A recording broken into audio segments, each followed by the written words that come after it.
సంస్కరణలపై అలుపెరగని పోరాటం చేసి ప్రాణత్యాగం చేసిన అమరవీరుల స్ఫూర్తిని ప్రతి ఒక్కరూ ఆదర్శంగా తీసుకోవాలని సిపిఎం జిల్లా కార్యదర్శి పాసెం రామారావు కోరారు. అమరవీరుల సంస్మరణ దినోత్సవాన్ని పురస్కరించుకుని ఏర్పాటు చేసిన కార్యక్రమంలో పలు వామపక్ష పార్టీలు ప్రతినిధులు పాల్గొని అమరవీరుల చిత్రపటాలకు పూలమాలలు వేసి నివాళులర్పించారు.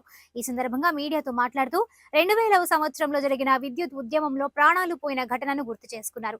ప్రస్తుతం ఉన్న ప్రభుత్వం విద్యుత్ సంస్కరణ పేరుతో విద్యుత్ ఛార్జీల మోత మోగించేందుకు సిద్ధంగా ఉన్న నేపథ్యంలో మరో ఉద్యమానికి వామపక్షాలు సిద్ధంగా ఉండాలని పిలుపునిచ్చారు.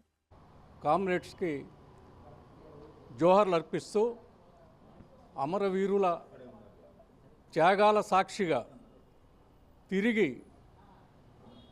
ఈనాటి ప్రభుత్వాలు అనుసరిస్తున్నటువంటి ప్రైవేటీకరణ విధానాలు, ప్రజల మీద విద్యుత్ భారాలు మోపేటువంటి విధానాలు, వాటికి వ్యతిరేకంగా ఈ రాష్ట్రంలో ఉన్నటువంటి వామపక్షాలన్నీ కూడా కలిసి ఐక్యంగా పోరాటం చేయాల్సినటువంటి అవసరం ఉంది. దానికి ఈరోజు అందరం కూడా మరొకసారి ఆ కర్తవ్యానికి నిమగ్నంలో అవుతామని చెప్పి వాగ్దానం చేస్తున్నాం.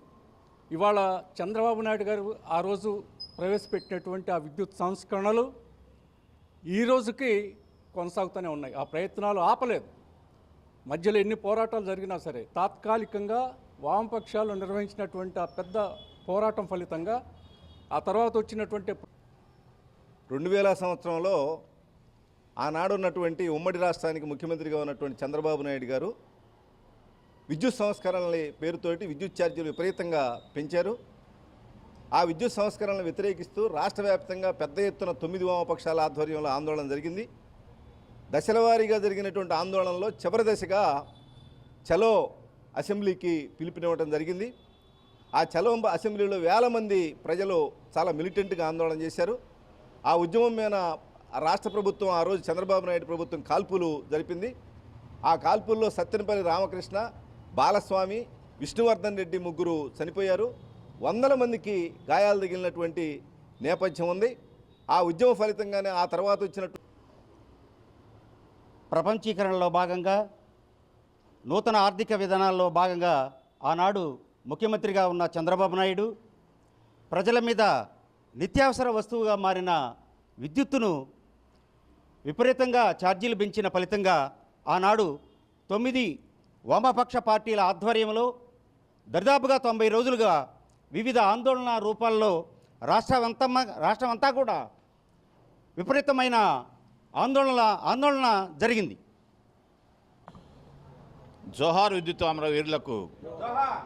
మిత్రులారా, ఈరోజు బషీర్బాగ్ కాల్పుల్లో మృతి చెందిన అమరవీరుల్ని స్మరించుకుంటూ సిపిఎం కార్యాలయంలో వామపక్ష పార్టీల ఆధ్వర్యంలో వాళ్ళకి నివాళులు అర్పించడం జరుగుతుంది. గత 24 సంవత్సరాల క్రితం విద్యుత్ పోరాటంలో అమరులైన ఆ అమరవీరుల యొక్క స్ఫూర్తిని తీసుకొని మరొకసారి విద్యుత్ వ్యతిరేక పోరాటం నిర్వహించాల్సిన కర్తవ్యం ప్రజల మీద, వామపక్ష పార్టీల శక్తుల మీద ఉన్నది. ప్రపంచ బ్యాంకుకి నమ్మకమైన ఏజెంటుగా సీఈఓగా చెప్పుకున్న చంద్రబాబు నాయుడు కాలంలో 2000 సంవత్సరంలో విద్యుత్ రంగంలో అనేక సంస్కరణలు తీసుకొచ్చాడు. అది ప్రపంచ బ్యాంకు జీతగాడని చెప్పుకున్న మాటనే సార్థకతం చేసుకున్నాడు. ఆ రోజున వామపక్ష పార్టీలు పెద్ద ఎత్తున ఉద్యమించి చలో అసెంబ్లీకి పిలిపించినప్పుడు ఆ యొక్క ఉద్యమాన్ని అణచడం కోసం చంద్రబాబు నాయుడు తీవ్రమైన నిర్బంధాన్ని ప్రయోగించాడు.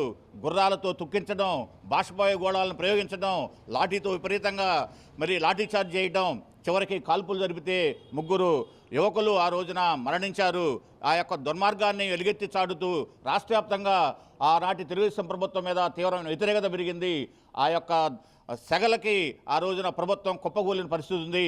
ఈ రోజున తర్వాత కాలంలో వచ్చిన అనేక ప్రభుత్వాలు కూడా ఆ యొక్క విద్యుత్ సంస్కరణని అట్లనే ప్రపంచ బ్యాంకు షరతులకు లొగ్గి ఈ రోజున పరిపాలన సాగిస్తున్నాయి. మరొక్కసారి స్మార్ట్ మీటర్ల పేరుతో ఈ రాష్ట్రంలో మళ్ళీ విద్యుత్ సంస్కరణలు తీసుకురాబోతున్నారు.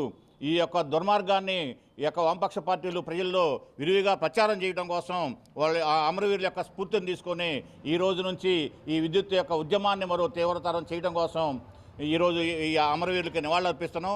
ఆ అమరవీరుల యొక్క త్యాగ ఫలితంగా దాదాపుగా 10 సంవత్సరాల పైగా విద్యుత్ సంస్కరణలు నిలిచిపోయిన పరిస్థితి ఉంది. ఉచిత విద్యుత్ రైతులకి అట్లనే అనేకమైన సంస్కరణలు తీసుకురావాల్సిన పరిస్థితుల్లో కూడా ఆ విద్యుత్ ఉద్యమాన్ని ఫలితంగా ఆగిపోయిన పరిస్థితి ఉంది. వాళ్ళకి నివాళులు అర్పిస్తూ ఈ రోజున ఈ కార్యక్రమం నిర్వహిస్తున్నాము. మరొకసారి ఉద్యమానికి సమాయత్తం కావాల్సిందిగా ప్రజలకు పిలుపిస్తున్నాము.